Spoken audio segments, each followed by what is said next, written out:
Czołem kochani filmowcy, ja nazywam się Wiktor Obrok i chciałbym z wami dzisiaj porozmawiać na temat konstrukcji, jaką jest kamera Sigma FP. Jest pretekst do tego, ponieważ pojawiła się nowsza jej wersja Sigma FPL, ale jest ona skierowana ewidentnie troszkę bardziej do fotografów. My się skupimy na tej wersji, która już na rynku jakiś czas jest, a warto jej się przyjrzeć, dlatego że ma ona kilka niezwykłych dla filmowców cech. Jest to niezwykle mała puszka, niezwykle małe body, do tego jest ono bardzo lekkie, tylko 370 gramów. Obudowa jest magnezowa, więc jest to całkiem solidna konstrukcja. Dodatkowo mamy jednak pasywne chłodzenie, więc nie ma żadnego problemu z hałasem, szumem czy przegrzewaniem się. Jest to zwarta, mała konstrukcja, która najważniejszą cechę, jaką nam daje, to jest możliwość zapisu w RAWach. Format rawowski, czyli profesjonalne do edycji pliki filmowe, no właśnie to jest to, co tę puszkę niezwykle wyróżnia. Otóż nie tylko są to RAWy jako surowe pliki matrycy, czyli DNG, które po prostu są zapisywane klateczka po klateczce, ale również jest to RAW 4K, czyli o dużej rozdzielczości, 12-bitowy. No i słuchajcie, no, zapisujemy go na zwykłej karcie SD, albo na zewnętrznym dysku SSD. Jeżeli natomiast trzeba jeszcze czegoś innego, to proszę bardzo, w takim secie bardziej rozbudowanym mogłem pracować przez ostatnie miesiące i jako trzecią opcję zapisu mam tutaj Atomosa Ninja 5, czyli rekorder obrazu.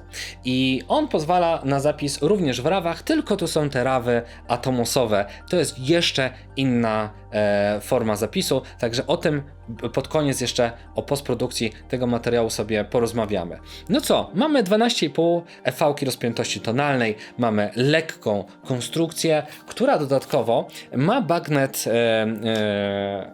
Panasonica L-mount, który za pomocą odpowiednich konwerterów, adapterów jesteśmy w stanie przerobić, czyli zapiąć do niego obiektywy przede wszystkim filmowe, czyli te z mocowaniem PL, z tych dużych profesjonalnych kamer filmowych, czyli jest to kamera, która na planie filmowym też może się odnaleźć, no bo jak wiemy, ten format rawowski jest wykorzystywany przede wszystkim no, w produkcjach profesjonalnych, tak? To macie tanią puszkę, która zapisuje formaty najbardziej dostosowane do ostrej edycji, do bardzo mocnej postprodukcji, dające bardzo duży wachlarz możliwości, jak ten kolor finalnie z tej puszki będzie wyglądał.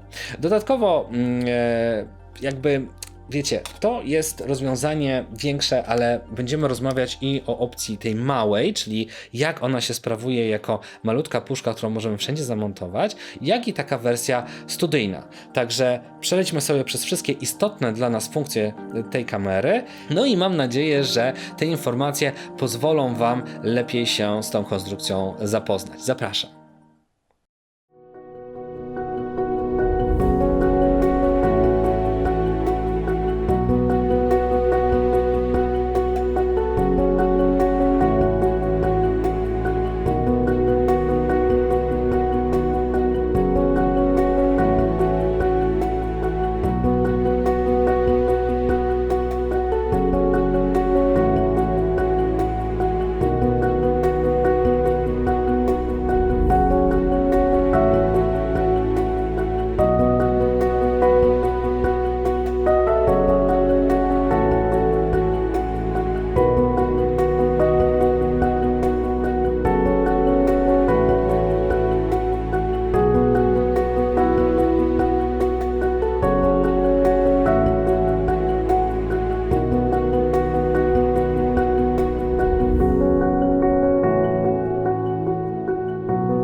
Słuchajcie, to, że ta kamera jest mała, pozornie może się przysłużyć temu, że macie taką możliwość, że nie będzie wam ciążyła, że wszędzie wam się zmieści, do plecaka, do kieszeni, do małej torby i pójdziecie daleko gdzieś tam w górę i będziecie nagrywać piękne ujęcia na sztoka, tak? I wszyscy z całego świata będą zachwyceni tymi ujęciami, no bo w końcu RAW, no bo w końcu 4K i 12 bitów, proszę bardzo, porządny materiał filmowy. Ale to nie jest tak istotne z perspektywy kina profesjonalnego. Dlatego, że pomyślcie o tym w ten sposób. Przecież ekipy profesjonalne no po prostu dostaną się w każde miejsce. Jakby nie wszyscy jesteśmy podróżnikami, czasem chcemy mieć po prostu sceny reżyserowane, no a wtedy stosujemy kamery, które zapisują RAW no, w wersji jakby takiej kinowej, także to są duże kamery. No i one mają jedno zasadnicze ograniczenie, są duże i są ciężkie.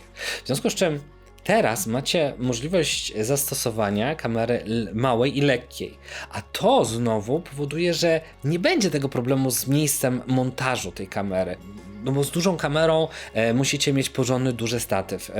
Jeżeli ją będziecie podwieszać, montować na uchwytach, na przyssawkach, wewnątrz samochodu, to taka kamera duża ma spore ograniczenia i nie jest wygodna do takiej pracy i szukania oryginalnych kątów. A właśnie te oryginalne perspektywy, punkty widzenia kamery są możliwe do odblokowania dla Was, kiedy zastosujecie puszkę, która jest mała i lekka. Czyli nagle pojawiają się nowe możliwości, wcześniej wcale nie tak łatwo dostępne. Chcecie coś spod sufitu nagrać? Proszę bardzo. Na zwykłym uchwycie, na Gorilla Podzie, gdzieś od dołu, od góry, wsunąć to w półkę, w szafkę, schować w szufladzie i stamtąd robić ujęcie. Proszę bardzo, jest to teraz możliwe.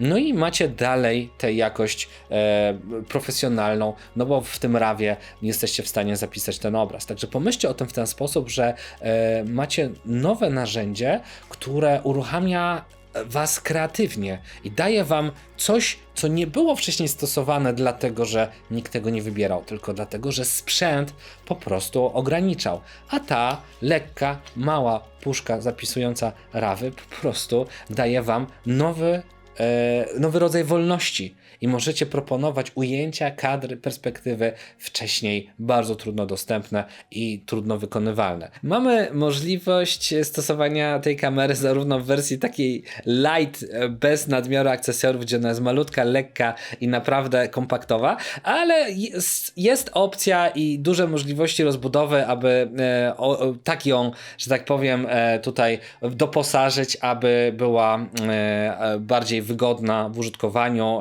miała więcej elementów, które pomogą nam z nią działać. Także zobaczmy sobie, jakie są dostępne akcesoria i co one nam tak w zasadzie dają.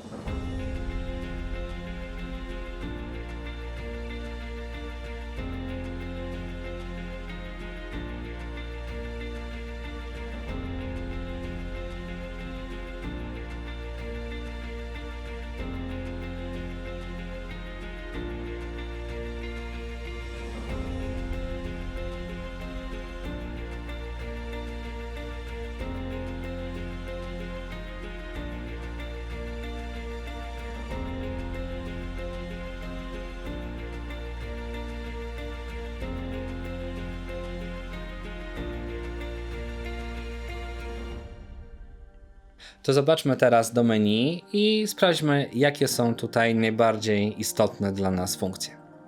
Menu jest kaskadowe i z najistotniejszych dla filmowca funkcji mamy możliwość wyboru trybu pracy matrycy pomiędzy pełną klatką a Super 35 bez wpływu na docelową rozdzielczość materiału wideo. W ramach ustawień nagrywania mamy możliwość wyboru dwóch formatów zapisu: Cinema DNG, czyli RAW, oraz MOV, czyli kodek H264. Kodowanie możemy wybrać wewnątrzklatkowe, OLI dla lepszej jakości lub międzyklatkowe dla mniejszego rozmiaru plików. Rozdzielczości dla MOV są dwie: Ultra HD no i Full HD. Dostępna ilość klatek na sekundę ma zakres od 24 do 120. Przy 120 klatkach docenicie, że ta puszka ma możliwość wyboru natywnego ISO 3200. W 4K nagrywamy do 30 klatek na sekundę. Dla Cinema DNG najrozsądniejszym wyborem będzie 12-bitowa głębia. Mamy wtedy możliwość nagrywania do 30 klatek na sekundę w rozdzielczości 4K, natomiast w rozdzielczości Full HD nagramy już 100 klatek na sekundę, a w 10 bitach 120. Jako nośnik pamięci możemy wybrać kartę SD lub pamięć USB, czyli podpięty zewnętrznie dysk SSD, który da nam troszkę więcej możliwości. Na samej karcie SD nagramy RAW 12-bitowy Full HD do 60 klatek na sekundę. No nieźle, biorąc pod uwagę, że to zwykła karta SD. W H264 w Full HD nagramy do 120 klatek, a w 4K do 30. Kolejną ważną funkcją jest sterowanie sygnałem wyjścia obrazu HDMI. Może to być wyjście monitoringowe z wyświetlaniem informacji lub wyjście na rekorder obrazu z próbkowaniem 422 w 8 bitach, 4K lub Full HD do 120 klatek na sekundę. Mamy też możliwość ustawienia sygnału RAW na potrzeby rekordera np. Ninja 5. I tu mamy rozdzielczość DCI 4K w 24 klatkach lub Ultra HD do 30 klatek. Full HD ja nagrywam do 50 klatek, ale można ustawić nawet 120. Tak wygląda ekran z kompletem informacji. Jest timecode, poziomnica, parametry optyki, czytelny waveform lub histogram, migawka kątowa, no i wiele innych parametrów. Autofokus przyda się do jednorazowego ustawienia ostrości i wykrywa oko. Możemy nagrywać w różnych profilach barwnych, dających różne efekty, a to może przydać się do live'ów czy vlogów, ale w ramach standardowej sytuacji wyłączymy profil i uzyskamy w miarę niskokontrastowy obrazek nadający się do wstępnej kontroli obrazu lub do prostej postprodukcji, jeżeli nagramy film jako MOV. Mamy też szybkie menu, gdzie szybko zmienimy ISO, klatkarz, migawkę, balans bieli, rozdzielczość, format matrycy, picking i timecode. Pokażę Wam jeszcze ciekawą i całkiem oryginalną jak na taki sprzęt opcję. Po stabilnym nagraniu krótkiego filmu możemy stworzyć ruchome zdjęcie. Wybieramy klatkę początkową, następnie klatkę końcową. Zaznaczamy część, gdzie zostawiamy ruch.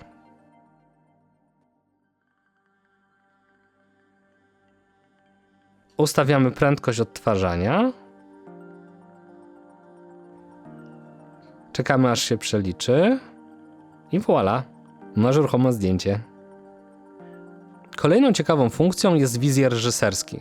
Możemy wybrać rozmiar matrycy kilkunastu modeli profesjonalnych kamer i mając zapięty docelowy obiektyw zobaczymy, jakie będą dokładnie kąty widzenia. To jest bardzo przydatne na planie filmowym przed ustawieniem dużej kamery. Zobaczmy więc, jak należy pracować z plikami RAW, DNG z kamery Sigma FP. Z poziomu przeglądarki mediów wewnątrz programu DaVinci Resolve zaciągamy całe foldery i one będą widoczne już jako cała sekwencja, tak? Jako kompletny plik filmowy. Zostaną połączone i prawidłowo tutaj nam będą się wyświetlać. Zobaczcie, że obraz zaraz po zaimportowaniu jest dosyć kontrastowy, nie wygląda jeszcze tak dobrze jak powinien, dlatego zrobimy pewne modyfikacje.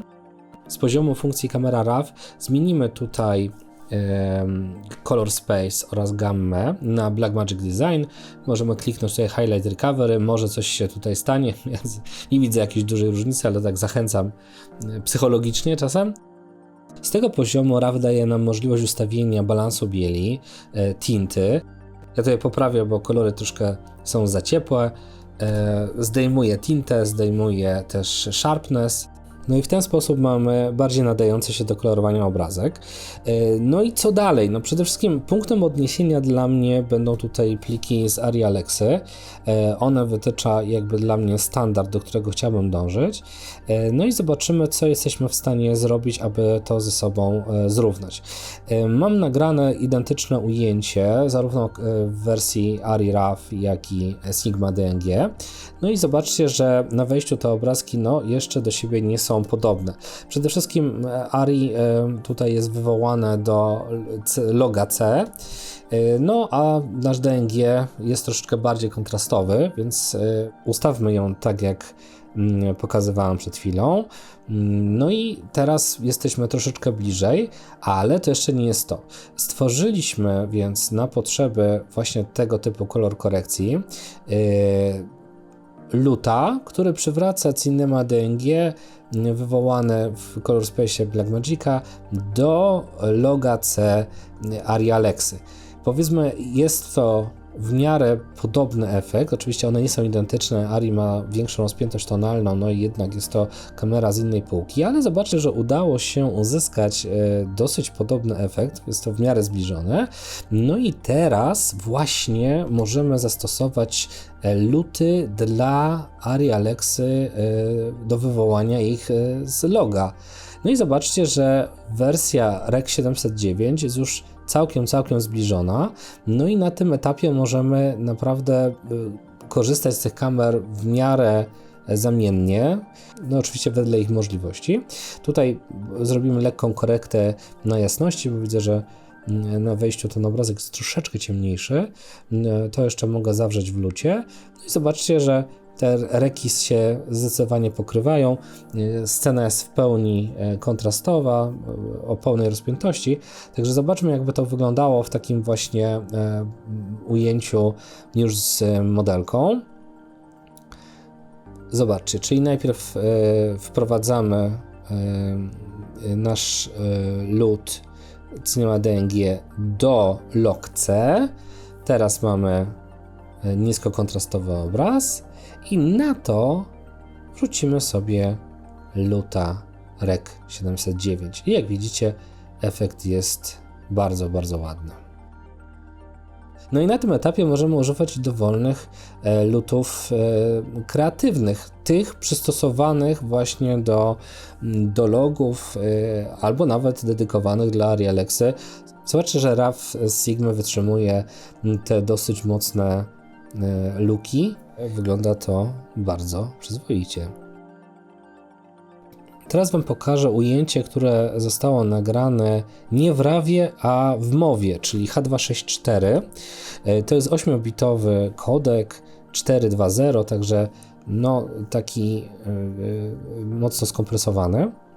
No i jeżeli chcemy jeszcze jakoś ten materiał pokolorować, jakoś go posprodukować, no to nagrywamy go z wyłączonymi efektami barwnymi w puszce, czyli off, ale no to daje nam taki, powiedzmy, profil pośredni. No to nie jest log, no ale jest na pewno mniej nasycony, mniej kontrastowy. Ale jest też możliwość użycia profilu barwnego standardowego, gdzie jak widzicie kontrast i saturacja już są na tyle duże, że możemy ten obrazek nadawać na żywo, tak? Możemy go używać w streamach, możemy już bez postprodukcji nadawać go na gotowo, ale mnie osobiście ten profil nie za bardzo się podoba, więc stworzyliśmy luta, który bezpośrednio zamienia nam profil pośredni właśnie w Rec 709, znacznie bliżej tego, co możemy uzyskać na przykład z ARRI Alexy. I zobaczcie, tutaj po prawej macie właśnie ten standardowy, a po lewej profil, który jest stworzony na bazie luta z profilu OFF na profil Rec 709. Także zobaczcie, o ile lepiej to wygląda, nie są takie wypalone światła. Oczywiście rozpiętość tonalna sceny jest większa niż możliwości tutaj tego profilu na wejściu, no ale to jest jakby sytuacja zamierzona. Chciałem mieć tutaj czernię dokładnie, chciałem mieć punkt przepalenia, żebym mógł kontrolować dokładnie roll-off świateł. Mamy też możliwość doprowadzenia tego profilu do loga C, i również tak jak w przypadku DNG, tutaj w tym H264 po zastosowaniu luta, który konwertuje nam do loga, znowu możemy użyć lutów efektowych, no i uzyskiwać tam te same efekty, co wrzucone na logarytmiczne materiały. No i zobaczcie, jaką mamy procedurę na przykładzie kolejnych ujęć. Najpierw LUT do loga, a potem LUT log do rec, albo efektowy, proszę bardzo, teal and orange, albo jakiś green, yellow, jakie sobie będziecie tam chcieli, oczywiście wedle waszych upodobań. Oczywiście luty to jest droga na skróty, no ale zobaczcie, że po prostu ta masa lutów, które są dostępne w sieci, dedykowanych do różnych kamer, no to znacznie lepiej się sprawdzą one w materiałach na bazie RAW-a niż w kamerach, które nagrywają po prostu na kodeku H264 8-bitowym i tam po prostu te agresywne luty powodują, że obrazek zaczyna się rozpadać. Tutaj tego efektu nie zauważyłem. Rzeczywiście 12-bitowy RAW 4K gdzieś o 11, może 12 EV rozpiętości tonalnej bardzo ładnie wygląda, jeżeli zdejmiemy z niego ten sharpness, no i jeżeli na przykład prawidłowo ustawimy balans bieli. No tutaj troszkę ciemno, no to proszę bardzo, jeszcze z poziomu RAW-a, korekta ekspozycji i już jest pięknie.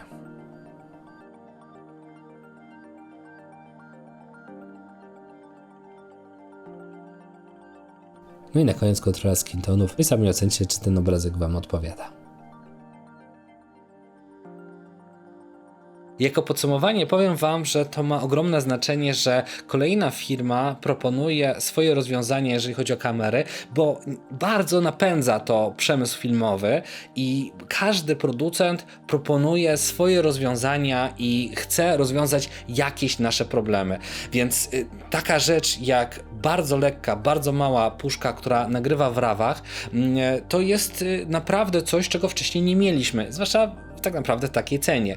Dlatego weźcie ją pod uwagę, zwłaszcza jeżeli chcecie robić takie materiały inscenizowane, ale jednak w takim systemie, zwłaszcza półprofesjonalnym, czyli gdzie jest Was trochę mniej, gdzie trzeba sobie samemu troszkę ten plan zbudować i naprawdę ma znaczenie, co zaproponujecie, jeżeli chodzi o te rozwiązania kreatywne. No, słuchajcie, lekka puszka, która w każde kąt da się wcisnąć w różnych perspektywach, pozwala Wam sytuację ograć. Co to będzie? Ja jestem bardzo ciekaw.